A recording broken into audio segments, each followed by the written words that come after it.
November 20th, 2023, 11:47 p.m., Caledon, Ontario.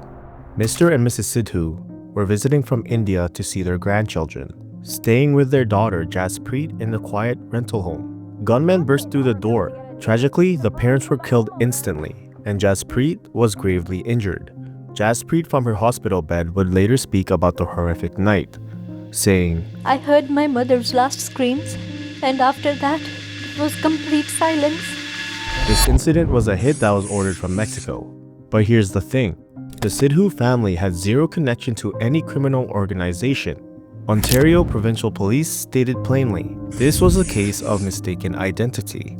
Ryan Wedding had been building an entire operation, but one thing he didn't know is that it had been already infiltrated by someone close to him. Who did he mean to kill? Who exactly infiltrated his drug empire? Welcome to the dark side, and this is that story.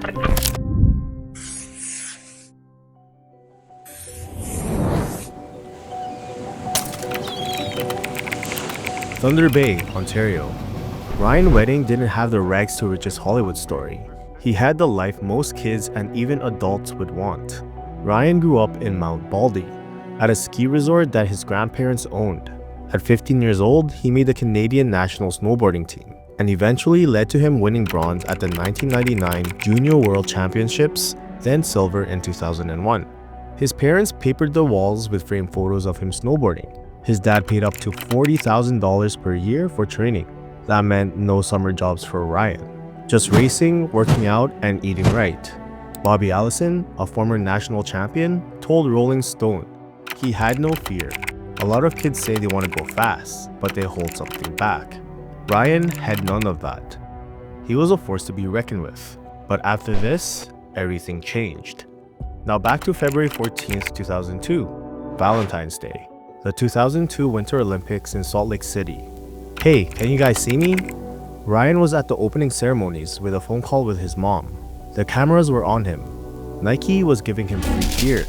He was rubbing shoulders with pro hockey players. I really thought that was just the beginning, Allison said. But this would be his last time experiencing this. The run began. When it was over, Ryan Wedding had finished 24th. No medal, no sponsors, no fame. He felt unaccomplished. Everything you worked for and nothing to show for it. And just after the Olympics, Ryan had given up on competitive snowboarding. Most people would move on and find a regular job, but for Ryan Wedding, failure wasn't an option. He wanted to be bigger and better, but this would lead to something far, far more darker. And it started with what seemed like a simple mistake. So what do you do when you're 20 years old and you feel lost? Basically, you would work on yourself. Ryan decides to attend Simon Fraser University in Vancouver, which eventually led him to develop an interest in bodybuilding. Ryan works as a bouncer, and after 2 years, he drops out, starts dabbling in real estate, but Ryan wanted real money, serious money. So he takes a road less traveled and his life would change forever. 2006. In a warehouse on a 5-acre property in Maple Ridge, British Columbia. The property is called 18 Carat Farms. Ryan and his partner are cultivating over 8,000 plants. His carrot gardening side business was blowing up. He had no idea he could make so much money from gardening. But on a random day in September, the Royal Canadian Mounted Police decided to raid his farm, and they found 6,800 plants. 86 pounds of plants worth $10 million. Also a loaded shotgun and ammunition. But here's the thing, this wasn't any normal carrot farming business. This was actually the weed business. But Wedding wasn't there when the raid happened, and the police couldn't link him directly to the property. No charges were filed, and he walked away clean. According to police records, Ryan was the one who transports and harvests the marijuana every 2 weeks. The hydro bills were massive, thousands of kilowatt hours bi-monthly. Way too high for a building supposedly growing carrots. Ryan wasn't growing weed in a closet. He was literally running an industrial operation. It seemed like he was too smart for the authorities. And for him, it was confirmation that he was smart enough to play this game and win. On June 13th, 2008, Ryan flew to Los Angeles International Airport with 2 of his associates, Hassan Shirani and Michael Krapchan. Their plan? Meet a dealer in San Diego and buy 24 kilograms of cocaine for $100,000. Drive it to Canada and double their money. So Wedding goes to the Hampton Inn Hotel and hides his cash in his room. Krapchan leaves to buy a kilo of sample, and during this time, Wedding takes a nap. Suddenly, Ryan wakes up and steps out of his room 90 minutes later. A swarm of FBI agents arrest him. But how did the FBI know? The dealer would happen to be working undercover, and FBI agent Kalina would later say Wedding was dead to rights. He was on recordings from the second he stepped down on US soil. Fast forward to November 2009. Ryan receives a guilty verdict on conspiracy to distribute cocaine. May 2010, sentencing. He gets 48 months in federal prison. But here's what changed everything.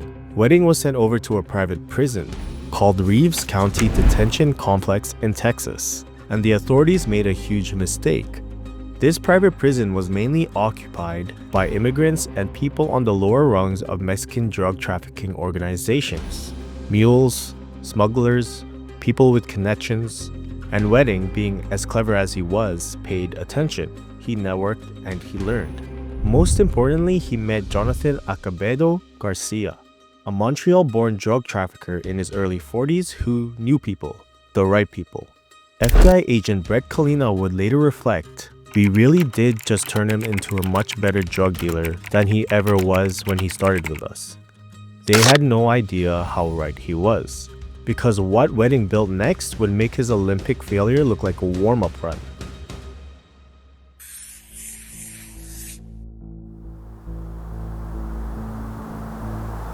December 7th, 2011.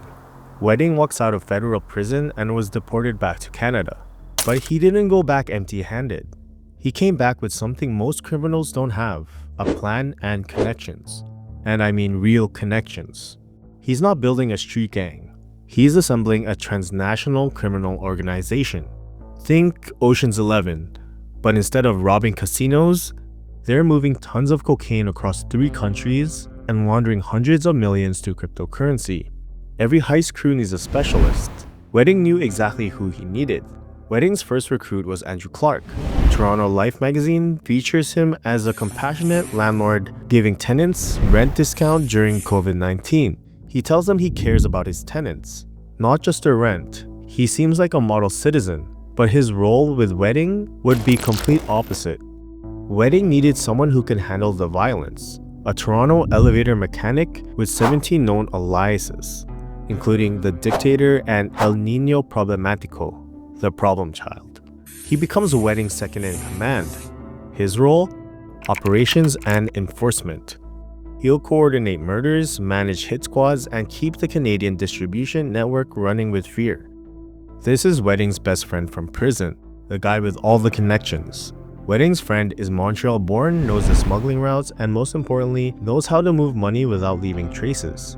Starting in 2013, he coordinates shipments to Canada and launders drug proceeds back to Mexico. They communicate almost daily or weekly over encrypted apps. His role? Coordination and communications.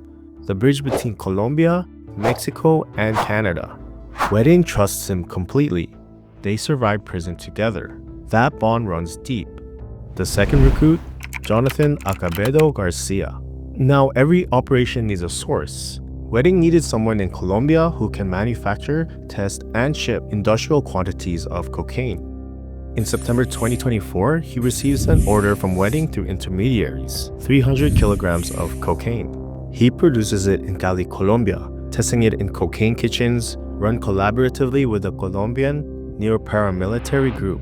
Then he receives approximately 2 billion Colombian pesos, roughly 500,000 USD, converted from cryptocurrency as payment. By September 26, he shipped approximately 240 bricks of pure cocaine. Third recruit, Wilson Riascos, Colombian cocaine lab manager. Riascos' role? Supply chain. He ensures Wedding never runs out of product. Wedding learns fast. Cash is traceable. Cryptocurrency, on the other hand, is invisible if you know how to use it. He recruits another 3 specialists. Roland Sokolovsky, a Lithuanian-Canadian citizen, professional poker player, jeweler, and procurer of luxury items. Between September 2023 and May 2024, Sokolovsky receives over 20 million USDT through his KuCoin cryptocurrency account. He moves millions more throughout 2024. But Sokolovsky doesn't start and stop at laundering money. He's Wedding's personal shopper. He acquires anything from luxury cars, watches, jewelry, and artwork. He even makes custom pieces, like the bejeweled necklace he'll later craft as a reward, which I'll tell you later on. Sokolovsky's role? Money launderer and luxury goods procurer. He makes dirty money disappear and turns it into untraceable assets. Next up is Rashid Pasqua Hussein, or also known as JP Morgan, and it's for good reason. He's Wedding's de facto bank.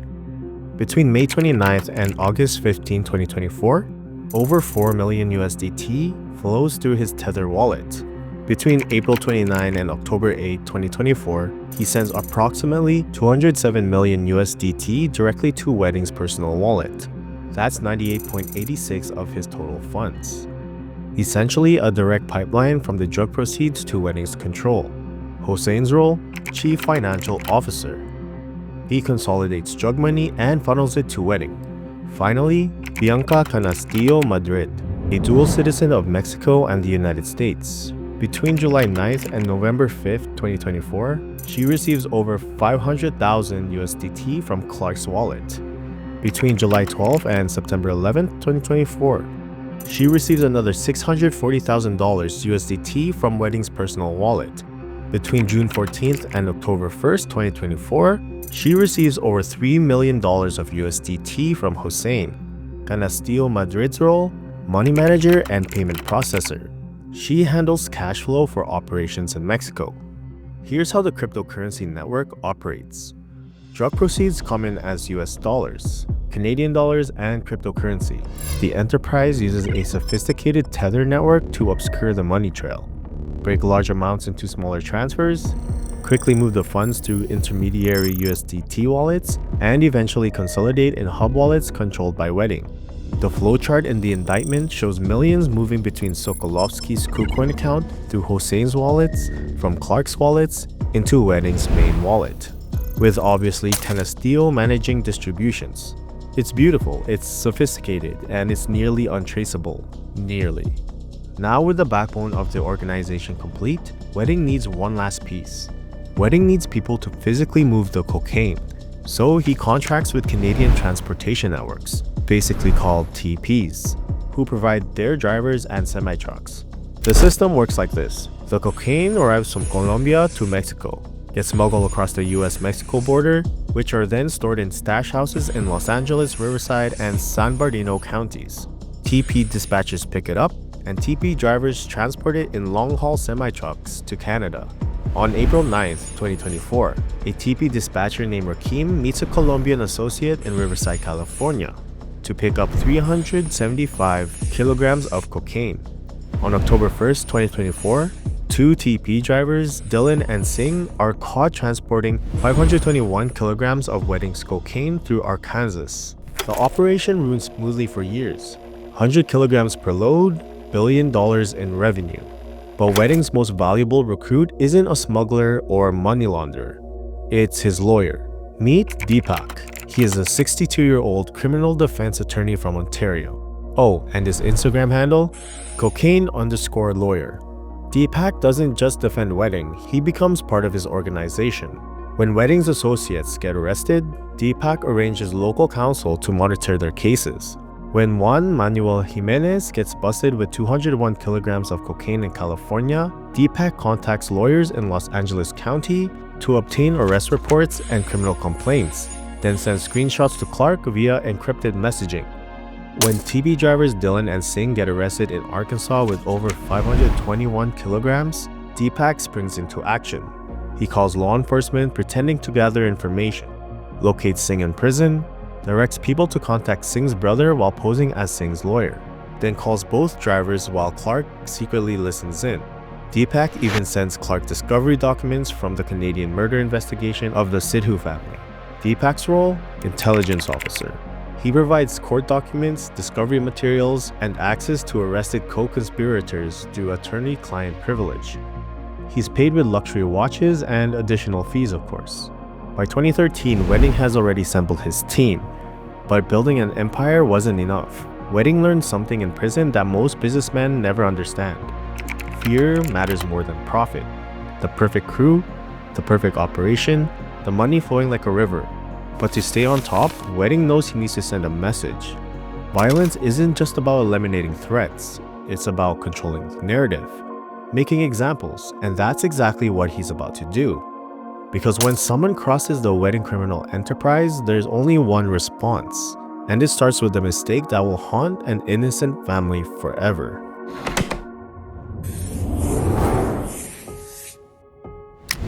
November 2023. Wedding received a message that someone stole cocaine shipment as it passed through Southern California. The cocaine shipment was about 200 kilograms. In Wedding's world, theft means death.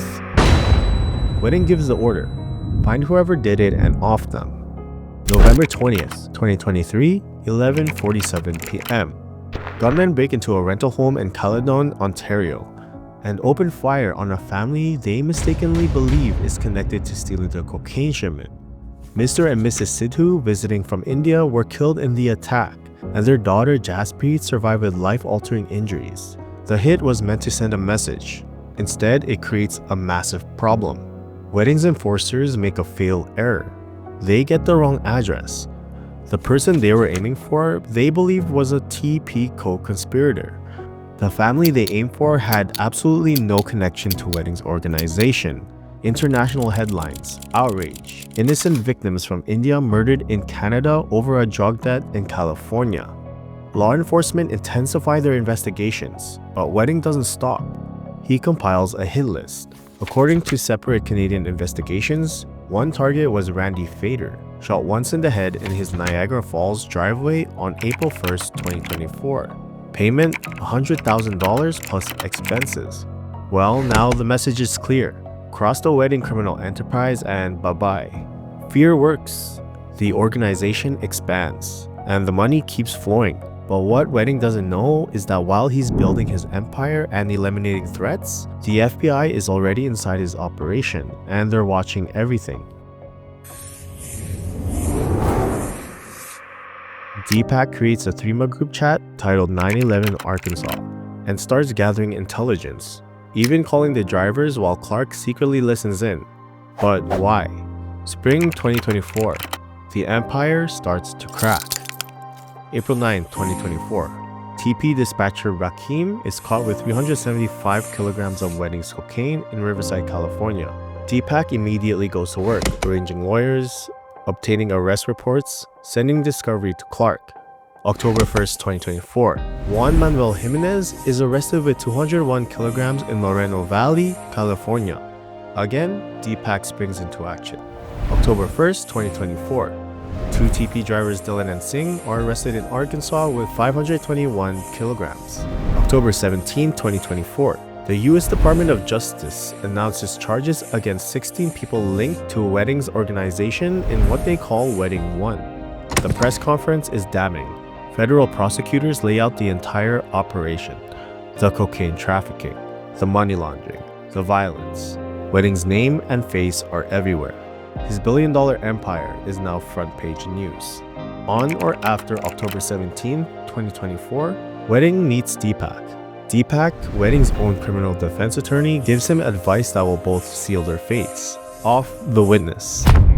Without a cooperating witness, the federal charges and extradition proceedings would necessarily be dismissed. Wedding obviously doesn't hesitate, but he doesn't know who the witness is yet. The indictment doesn't name names, just references to cooperating witnesses and confidential sources. Wedding needs to find out who talked, and then he needs to silence them. What Wedding is about to discover and what he's about to do will answer the question law enforcement have been asking since 2011. How did this Olympic snowboarder become one of the most wanted men on Earth?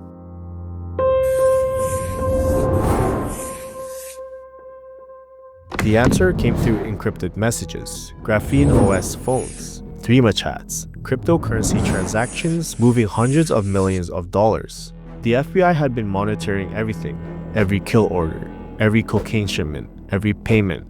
Wedding thought he was untraceable. He wasn't. Jonathan Acevedo Garcia, his friend from prison, the man who helped them coordinate shipments since 2013, the logistics expert who knew every route, every contact, every operation. John had been working with the FBI since December 2023. In January 2024, John met Wedding and Clark at a Starbucks in Mexico City. They talked about shipments, about money, about the organization.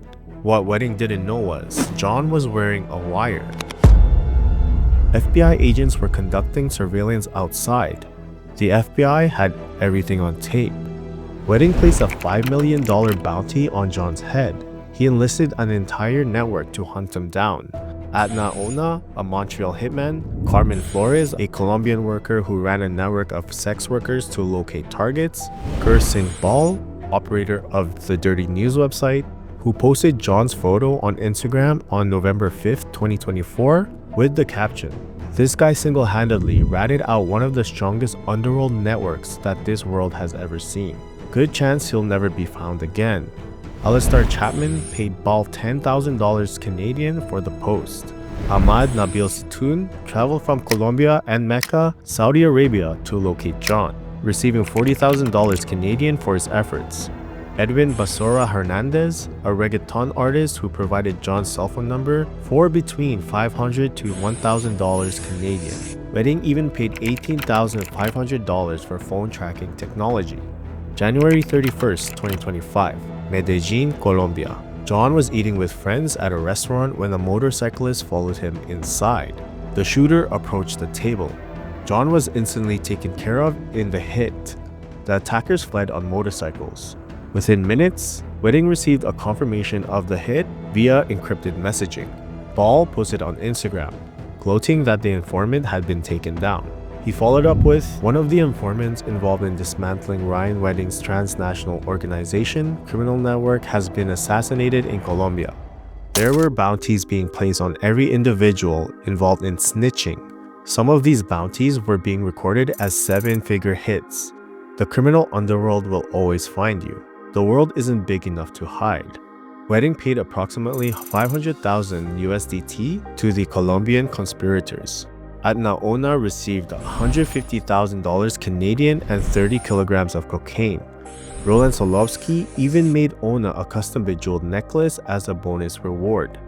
Wedding thought the problem was solved. It wasn't. Everything fell apart October 8, 2024. Andrew Clark arrested in Mexico. October 17, 2024. US charges 16 people in Wedding 1. November 2024. Deepak arrested in Canada. November 2024. Gurswak Singh Ball arrested. The Dirty News website seized. November 22, 2024. Rashid Hossain arrested in Vancouver. January 2025. Second superseding indictment with murder charges. March 6, 2025. Ryan Wedding added to FBI's 10 most wanted fugitives list. The State Department offers $50 million for information leading to arrest, the largest bounty ever for a Canadian fugitive. FBI Director Kash Patel calls him a modern-day Pablo Escobar.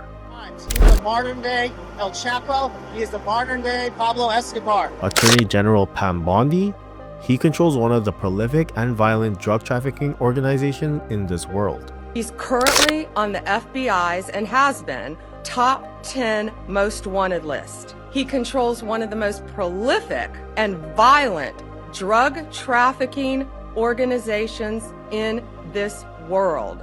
But here's what Wedding doesn't know. Killing John didn't solve anything. According to court documents filed in November 2025, the FBI has another informant, someone who trafficked drugs with Wedding and assisted Wedding in committing multiple murders. Someone from the inside of Wedding's criminal enterprise. Let's look at who's still standing. Andrew Clark, Wedding's second in command, arrested in October 2024, facing life in prison. Has he made a deal? Deepak, the lawyer who told Wedding to kill the witness, now arrested. Does attorney-client privilege protect him when he's part of the conspiracy? Roland Sokolovsky, the jeweler who moved $20 million in crypto and made a necklace to celebrate murder. Rashid Hossain, JP Morgan, who funneled $207 million to Wedding, arrested in Vancouver. That's a lot of financial records he could explain. Adna Ona, The hitman who coordinated John's murder and received $150,000 Canadian and 30 kilograms of cocaine. William Riascos, the Colombian lab manager, supplying 300 kilograms at a time. Bianca Canastillo Madrid, the payment processor handling millions in Mexico. Or maybe it's someone whose name we don't even know.